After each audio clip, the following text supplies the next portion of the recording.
మీరు పే చేసే ప్రతి ఈఎంఐ మీ వెల్త్ని ఇంప్రూవ్ చేస్తుందా, లేకపోతే మీ బ్యాంక్స్ వెల్త్ని ఇంప్రూవ్ చేస్తుందా?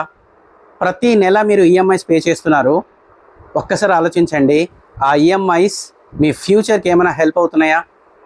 చాలామంది మిస్టేక్ చేస్తున్నారు. ఏంటంటే లయబిలిటీస్ని అసెట్స్ అనుకొని ప్రతి సంవత్సరం ఈఎంఐస్ పే చేస్తున్నారు అండ్ వాళ్ళు ట్రాప్లో ఉండిపోతున్నారు. ఏంటి ఆ లయబిలిటీస్? కార్ లోన్లు, టూ వీలర్ లోన్లు, సోఫా లోన్లు, టీవీ లోన్లు, గ్యాడ్జెట్స్ ఎక్సెట్రా ఎక్సెట్రా.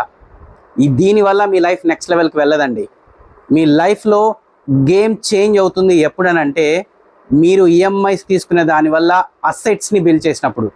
ఏంటివి అసెట్స్ అంటే లోన్ తీసుకొని మీ స్కిల్స్ పైన ఇన్వెస్ట్ చేసి దాని ద్వారా మీరు ఇన్కమ్ సంపాదించడం, లోన్ తీసుకొని రెంటల్ ప్రాపర్టీస్ని పర్చేస్ చేసి దాని ద్వారా ఇన్కమ్ సంపాదించడం, లోన్స్ తీసుకొని ప్రాపర్టీస్ని పర్చేస్ చేయడం, అసెట్స్ని బిల్డ్ చేయడం, దాని ద్వారా మీకు క్యాపిటల్ అప్రిషియేషన్ పెరగడం, లోన్స్ తీసుకొని మీరు బిజినెస్ పైన ఇన్వెస్ట్ చేయడం, దాని ద్వారా మీరు క్యాపిటల్ అప్రిషియేషన్ని, కన్సిస్టెంట్ ఇన్కమ్ని మీ లైఫ్లోకి చూడడం.